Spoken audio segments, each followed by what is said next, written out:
Eala in town for first ever Philippine Women's Open. Manila, Philippines. Alex Eala is all set for her first ever home tournament when she spearheads the historic Philippine Women's Open, PWO, from January 26 to 31st at the Rizal Memorial Sports Complex Tennis Center in Manila on the heels of a historic main draw debut in the Australian Open, AO, in Melbourne.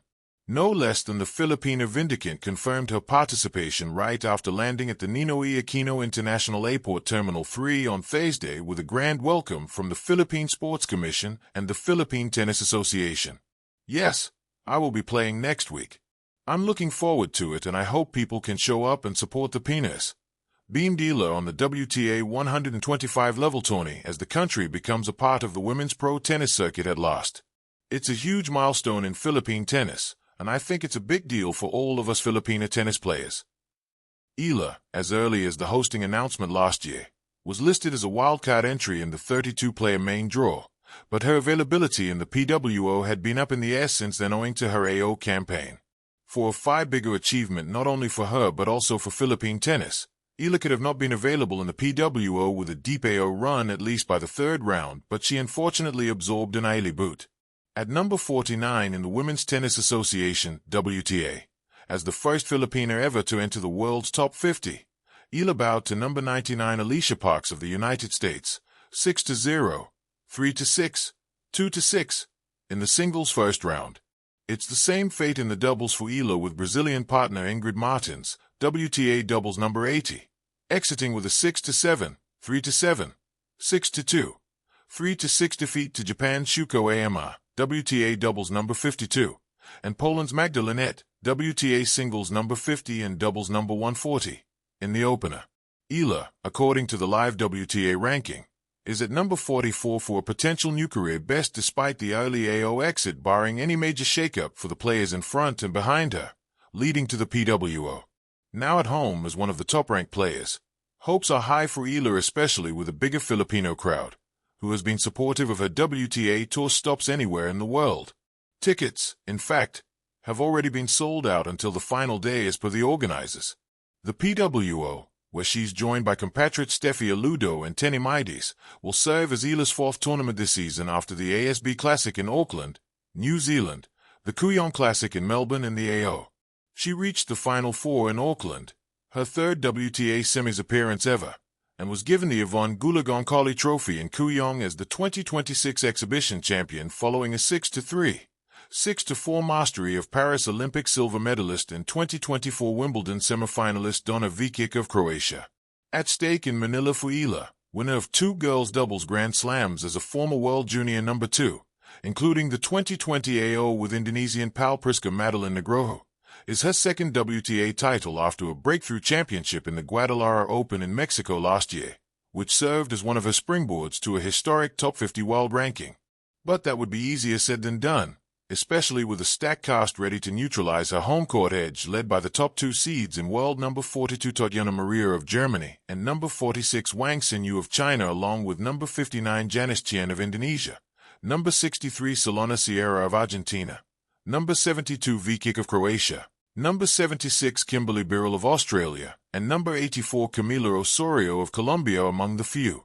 A total of 24 listed players in the PWO, including Eala, also saw action in the AO, making it a star-studded and ultra-competitive slugfest as the country eyes to be a staple stop for the WTA Tour from here on with an expected bid for a higher 250-level tourney next year.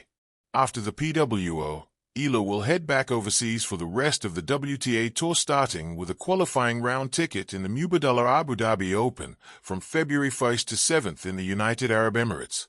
It wasn't louder, Manila is never short on noise, but it felt more awake, as if the streets had stretched their arms and rolled their shoulders, preparing for something long overdue. Tricycles hummed past billboards sun-bleached by time. Vendors arranged mangoes like small suns on wooden carts, and somewhere between the smell of coffee and salt air, a name moved quietly from mouth to mouth. Eala is in town. Alexandra Eala did not arrive with a parade. No confetti fell from the sky. She stepped onto Philippine soil with a racket bag slung over her shoulder, her stride calm, almost shy, as if she were returning not to a tournament but to a memory. Yet everyone knew this was different. This was the first ever Philippine Women's Open, And the country was no longer just hosting tennis, it was hosting belief. For years, tennis in the Philippines lived in the margins. Basketball owned the courts, boxing claimed the headlines, volleyball filled arenas with thunder.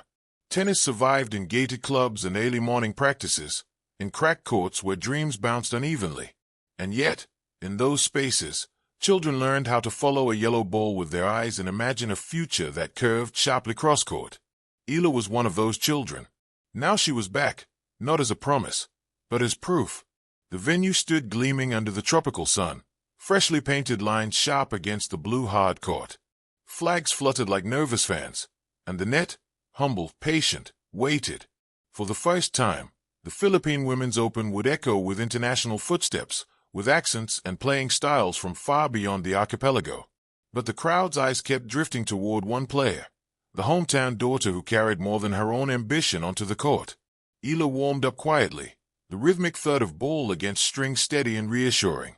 To the untrained eye, it was just practice. To the crowd, it was a kind of music. She represented more than ranking points. She represented mornings when young girls asked their parents for rackets instead of dolls. She represented cracked courts repaired with hope. She represented the audacity of believing that a Filipina could belong, could excel, on the global tennis stage.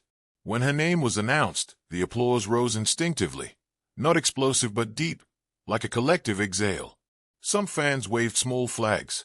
Others simply stood, hands pressed together, eyes bright. For them, this wasn't just a match. It was a mirror. Across the net stood her opponent, talented, composed, ready. Tennis, after all, is a lonely sport.